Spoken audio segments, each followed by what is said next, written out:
Hello, I'm Frank Conkling, and this is Panda Consulting's ArcGIS workshop. We're going to try something a little bit different today. Usually we focus on land records and ArcGIS Pro, and this is sort of a branch of it, and this is Lidar.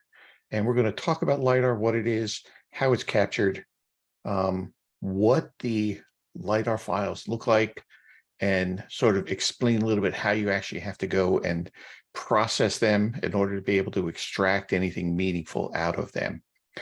As a surveyor, this to me is second nature because this is one of the tools that we as surveyors use all the time. And from a geographer standpoint, if you look at this, this is kind of like remote sensing. It is remote sensing. It's the ability to go and capture information about things that you don't actually physically measure. All right, real quickly, if you look, there's a big QR code sitting on the top of this page. This actually directs you to Panda Consulting if you want to know who we are, what we do, why we do it, look at upcoming events, where our name came from. Please go ahead and click on there and move forward. Also, if you're attending live, recognize that Chris is actually moderating the chat room. So if you go ahead and if you have a question or a comment, go ahead and put it over in chat, and Chris will go and make sure that he takes care of it, and go ahead and forward any questions for me that I might have overlooked. All right, so let's start then. Okay, so what is LIDAR? LIDAR is a technology that's used, and it actually means light detection and ranging. So it's a way to go and take a scanner, and in this illustration, when you see the scanners on an airplane, it doesn't have to be on an airplane. You can have aerial LIDAR, you can have terrestrial LIDAR. Interestingly, more and more this technology is being used to figure out where things are. Things like modern automobiles are using LIDAR to go and determine where you've got obstacles in front of you. So LIDAR is being used in a lot of different places. As geographers, we often go and use these to go and sort of capture a picture or an image of what a surface looks like. And that surface, again, could be the earth, or it could be a building. It can be the rooms inside of a building. It's anything that can be seen by your eye. And the way it works is that the scanner actually goes and sends out pulses of light. And that light, it knows which way the pulse is sending, which is the detection, and the light bounces off of the object and comes back. The distance that light, or the time it took that piece of light to go out and come back is measured as the distance away from where the scanner is at the time. It also goes and looks at whether or not the light can go through something or is attached to something. In addition, you'll also have GPS as part of the scanning unit to determine exactly where the scanner or camera is at that time. And this is very important. When you're looking at LIDAR, you want to make sure that whoever captured that LIDAR, they recognized where they were and the elevation. It's not just X, Y, it's X, Y, and Z, so that you can actually get some sort of elevation on the actual points themselves. Because the LIDAR results in a point cloud, which is millions and millions of points, and all they are is X, Y's, and Z's on there. And from that, you have to go and classify and determine what is this thing that I'm looking at. All right. LIDAR 101.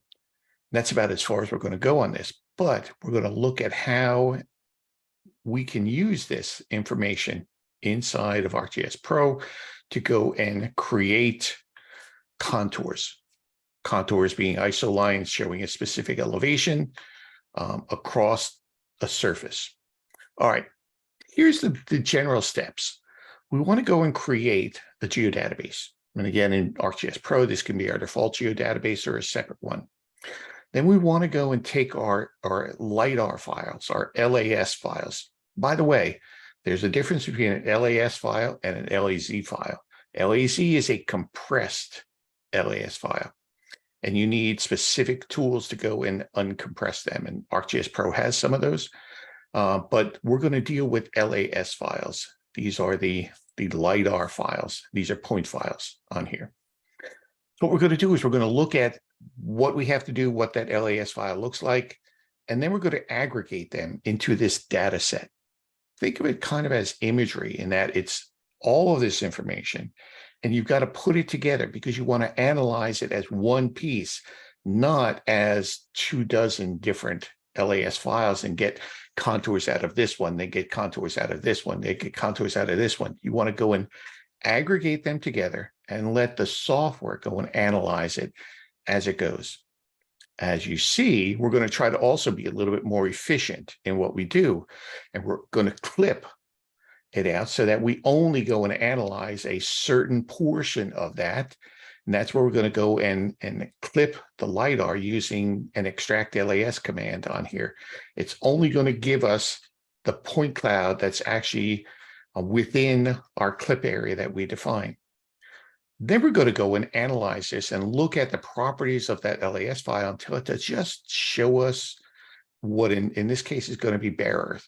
This is all the buildings removed, all the trees and vegetation removed, get down as close as we can to the surface of the earth.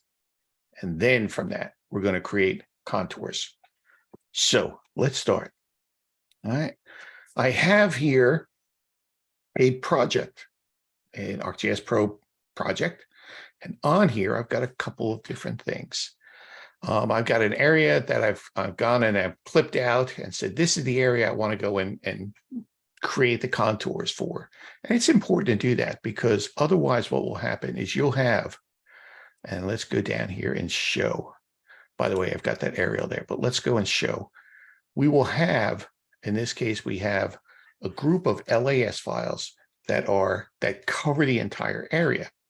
When we actually go and look at those LAS files in here, they're big. So let's just go and look at, if we look at the properties of this is in fact a LiDAR data set. And if we look at it and go down to our metadata, let me see here, maybe on the source, it will tell us that there is in fact in this data set 103 million points on here. So these are not tiny. These are big files. Make sure you've got memory in ArcGIS Pro if you're going to go and begin to throw these things around. Make sure you also have a fast drive because it's going to be going through and analyzing them. So this is a data set, a LiDAR data set. How did we create that data set?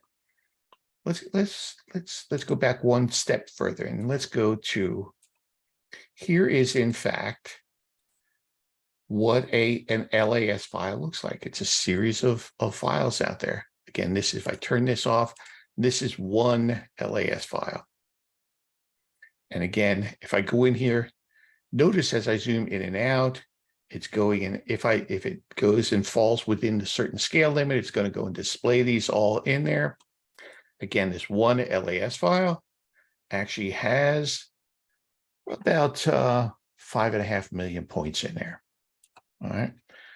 The interesting thing is that this LAS file, you would think that, well, I can go in here and get a couple points in here.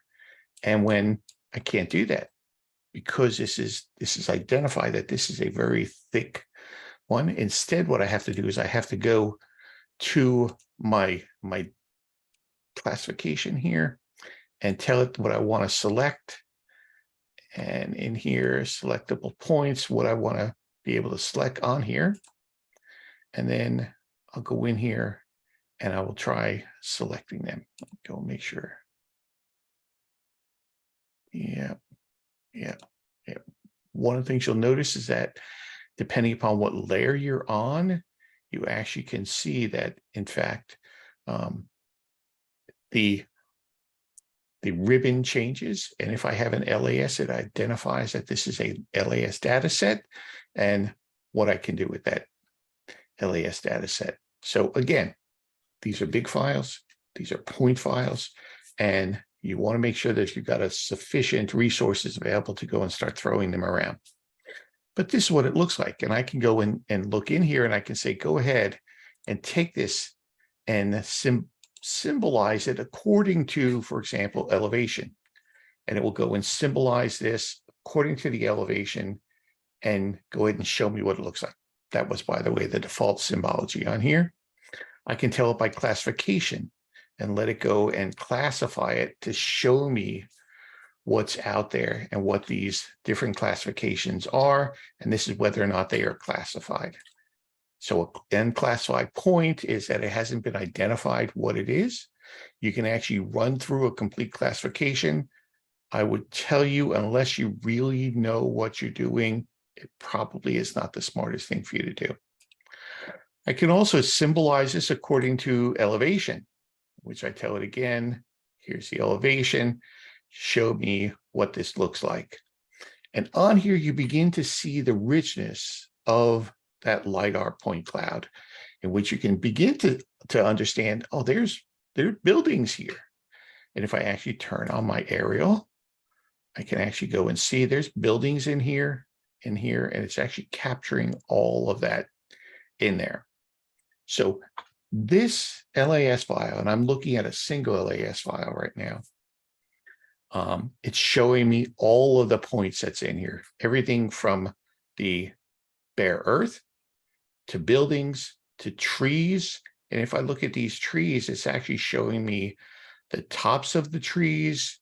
And if I actually look further, I'll be able to see, for example, the tree trunks inside of there, because it's not just capturing the first thing that it finds, but it's actually going through there further.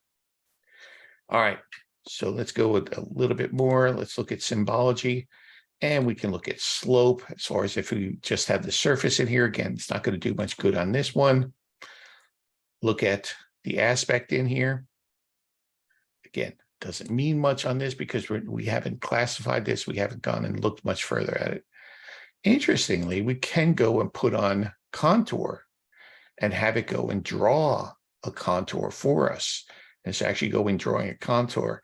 This doesn't mean a whole lot for us, though, because we're looking at the entire LAS file. We haven't told it to just show us certain elevations or certain components on here. So we're going to explore this a little bit further as we go through and figure out what's going on. Be aware, with this symbology and the ability to go and show contour lines with that, those are not very accurate. Those are just generalized lines that are in here. We're going to actually tell it to extrude contours, which is going to actually analyze it against the tin and such. All right, let's stop playing with that one. Let's go to create a data set. All right, so let's go ahead and create an LAS data set. With the LAS data set, you want to go in and tell it where the input files are, and it's usually going to be a folder, because you're going to have a folder of all of these files in here. Let's go to our folders here, and this is the LAS file here. It's going to tell it to go ahead and include, for example, any subfolders in there. So it goes in, much like creating a mosaic in aerials, you want to tell it where are all the LAS files located and tell it to pull them in.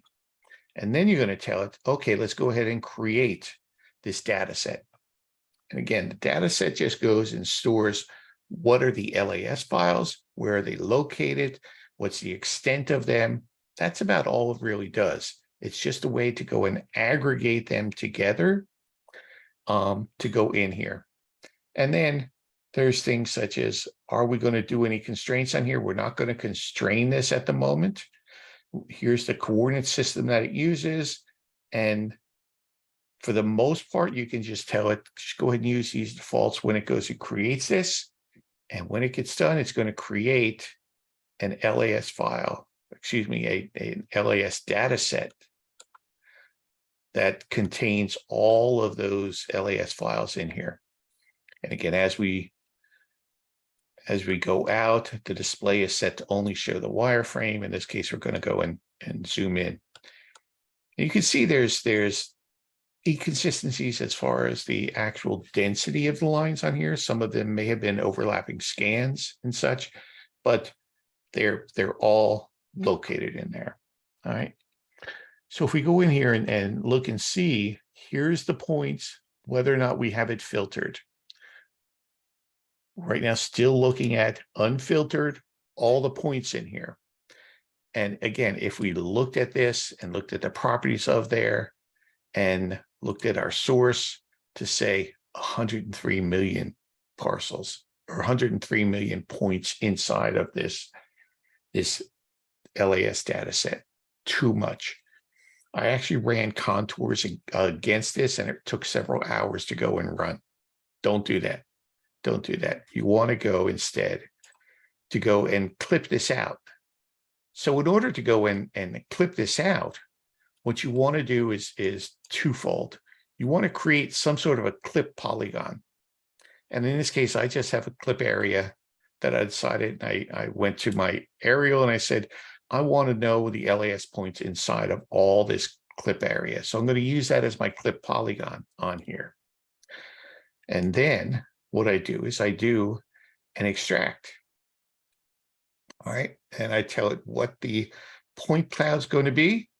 Right. In this case, this is this one here, what the target folder is, where is it going to be stored?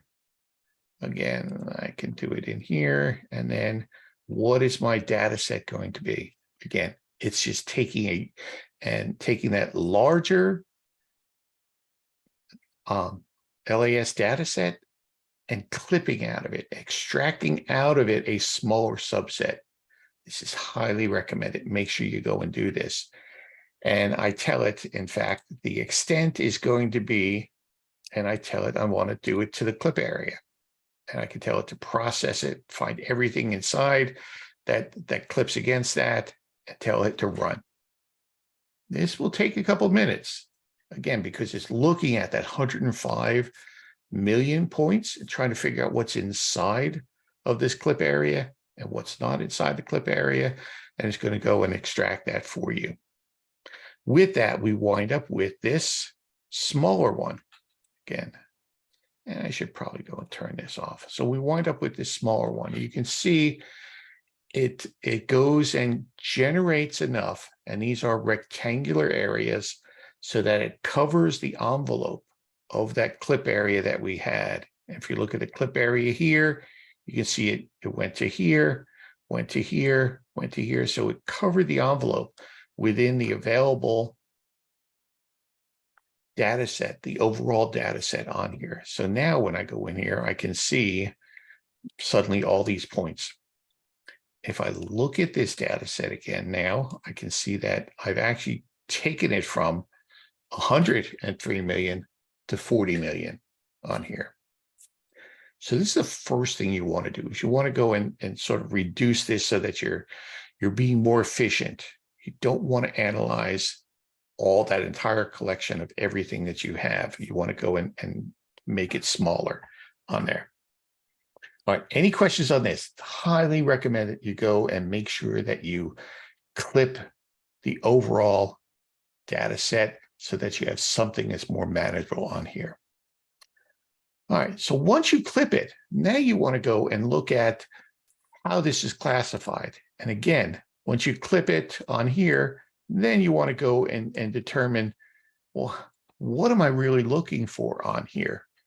There's a couple ways of doing this. I found the easiest way for me is I'm not going to attempt to classify it. I'm going to use whatever classification it's already been done by the people from whom we got this data.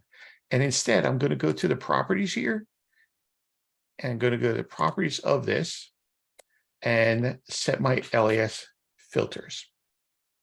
So this will actually tell you what the pre-classified components are. Anytime anybody goes and processes these point clouds, they're going to give you what they think is the general classification for it.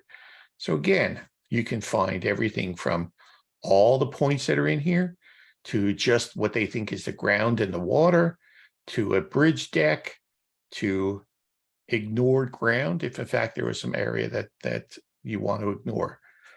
So here's an interesting thing, water. What is water? Water is actually a light sink. It's actually a dark area, and the light really doesn't bounce off of it as much as it sort of just gets captured. So you might contain that, or you might want to go and analyze that also. Usually I'll disregard it and say, no, let's just go and do ground. All I want to do is I only want to look at ground. Think of this right here, this LAS filter, as being a definition query. Here's what I want to go and find. I want to find what's actually been classified on here. All right. Return values, they have to do when you're going and analyzing it, that light that's being sent out, it actually, you want to know whether or not it's the first time it hits some object and return to it, or whether it's the last time. Well, what do those two mean? If in fact you've got a tree or something, and the light goes and hits the leaf, that's probably going to be the first time. But it can also go through and hit the branch, or it can hit another leaf, or it can hit the ground that's through it. So again, light can go through some of these, but there's different returns on there. And that's actually what this is. We're not going to go into this. This is an entire science all by itself, but just know that you can go and once you actually get in here, you can analyze this better and say, well, what is it that I'm really looking for out of this? Again, we're looking for contours. This is one of the easiest things to pull out of here. And then classification flags. How was it classified? Was it what is a synthetic classification? And again, if you're doing any remote sensing or anything like that, you know about classifications and how they do it. We're not going to get into that. This is mostly demonstration of how to go and take LiDAR and extract out contours. Okay, so I've told it I only want to see now. Again, I've applied the definition query and said, I only want to see my ground on here.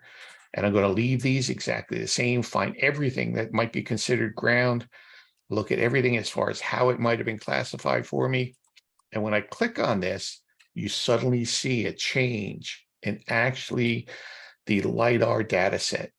It no longer shows me those orange ones because it's actually going and filtering out all of those. And again, if I go back here and do this, you'll see, oh, this is actually vegetation that it's finding in here. And if I move around, I can see buildings and all sorts of things in here. Looks like this is a road and there's some trees along here.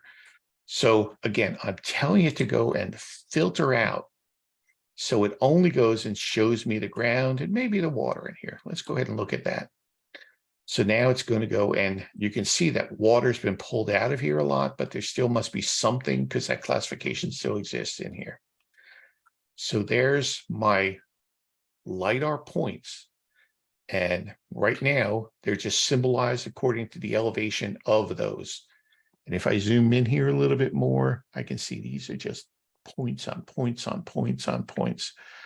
So let's go and see if I can go in here now and select something. So I can select something here. Does it show up in my attributes? No, it doesn't.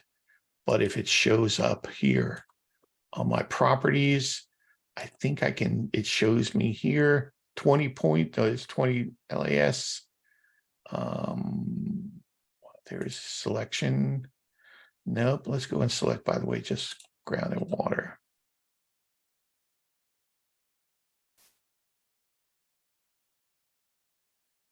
And tell it I only want to go and select those. So again, this is different from normal feature classes that you can interact with, but so let's go in and clear this selection in here. All right. So what I want to do now is I want to look at this data and I want to go in and symbolize it first off. Now I'm going to go and symbolize it as contours. When I do that, it automatically goes and creates a symbology showing me general contour elevations of 1 foot, or excuse me, 5 feet in here. They've got an index of here. Maybe I take this down to 2. And again, this is just really quick general symbology for here. And it's giving me an index of, this is 5 feet above the others. These are general.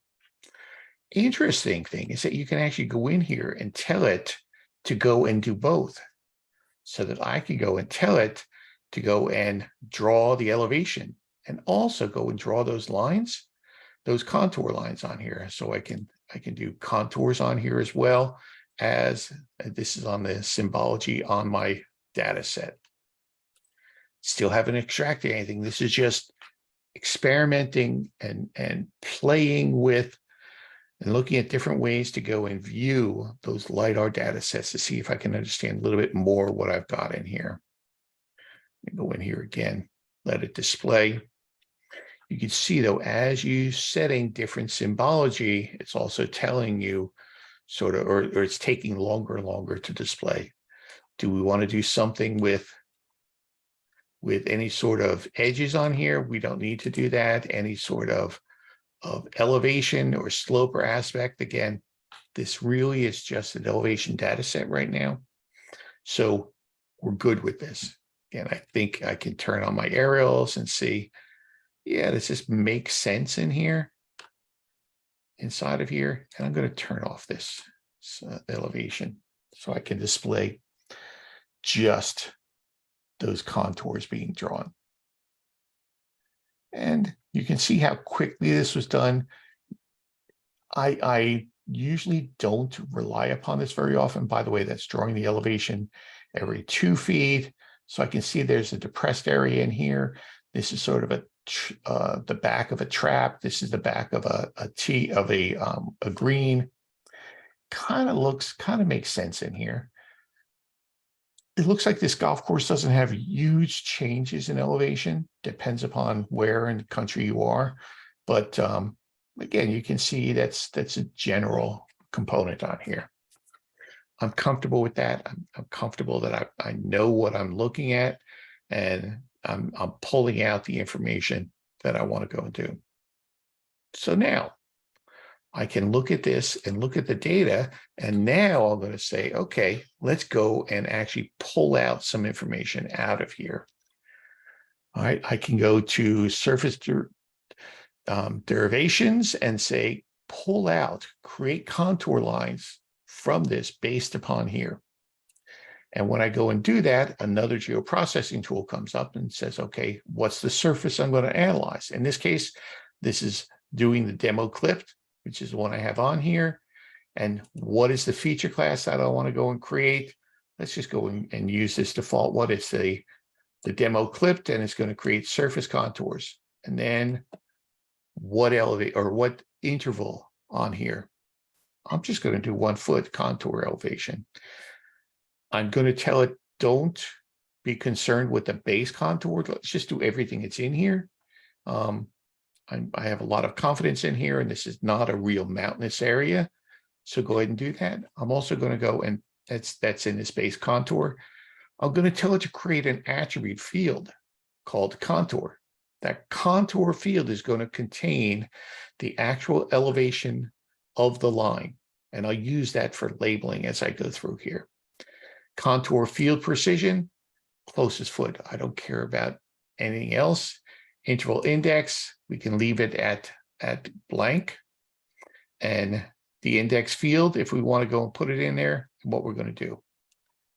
Go ahead and hit run.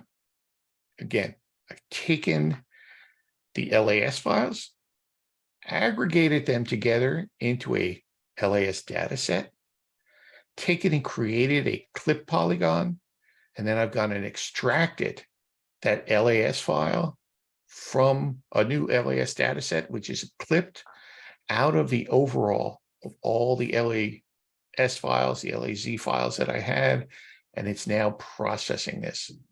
I experimented with it. I decided to go ahead and look at it. I now have here a clipped contour elevation. And if I look at this, let's go and first open up the attribute field here. This has on there 16,000 lines. And these are polylines. These are actually ISO lines in here, in which it has the contour on here. If I want to go and select one and zoom to it, these are now features. Obviously, this is an area in here. Probably could have picked a better one. These are small ones. You can see these are areas where, let's take a big one here. And let's go and zoom to that. there's the overall contour of this contour 684. So I'm going to turn off my LAS data set, and I'm going to go and symbolize this now. And we go and symbolize this. And I'm going to go and symbolize it by graduated colors. And I can tell it to use the contour field, normalize them, the maximum numbers in here. I could also go and symbolize this, thinking there is a unique values I could put in here for contour. Let's go and read these, add all these contours in here. And I can go in and apply some sort of symbology on here. I actually would put some sort of ramp in here normally is what I would do. But we'll leave it at that. So let's also go and label these. All right. And I can go and label these using my contour elevation. And the position is that I can go and tell it not just regular, but put it according to a contour index. All right, and tell it where it's going to put it, how it's going to put it. Let's go ahead and create the symbol on here. And we can tell it to go ahead and put a halo on here, just so we can see where these things are.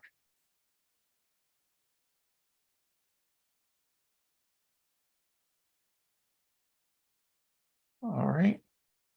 So there's our halo. Again, maybe let's not do it all of that. Let's symbolize this a little bit differently. Let's go and symbolize it according to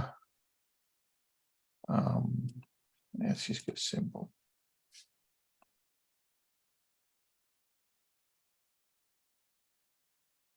And I can, with this, I can go and take my lines and make them dashed lines in here. I probably should make them a little bit bigger and a little bit darker. All right, so with that half hour, we actually went and saw how to go and take an LAS file, how to create an overall LAS data set, which is that aggregation, analogous to creating a mosaic of aerials. You want to go and aggregate them all so that ArcGIS Pro uses that as a single file, both for analysis and for classification and such. Once I created that large data set, again, it had millions and millions and millions of points. I then told it to go and clip it or extract the points out of that using a clip polygon. So I was dealing with a smaller set of points in there. Once I did that, I then took that smaller set of points and I classified it. I told it I only want to go and see, and I only want to go and analyze the points that meet a certain classification on here. And I did that by going to the properties here and telling it what I wanted to look for in here. Again, that's the filter. Again, I can filter all these out, and the selection I use to go and determine how to go and select and create the contours. I then symbolize it to show me contours so I can approximate what it's going to look like. And then I went and did an extraction and told it to go and extract out the actual contour lines on them. Any questions? See how easy it is? I'm being facetious here. It's a lot of work. It's a lot of files in here. They're actually pretty extensive, but it's, it's not rocket science. You can actually do it. You just need to understand what that LAS file consists of. Any questions before I finish out the workshop? Nothing in the chat. Okay. Everybody's got it. locked I in. either did a great job or everybody is just not there yet. Thanks for attending, and we hope you enjoyed this workshop. If you have questions, would like some more details about anything we discussed during this workshop, or if you or anyone at your organization would like information about training, support, or ways in which we can help you with your GIS needs, please contact me at frank@pandaconsulting.com or call me at 561-691-3277 and we can discuss how we can help you with your needs.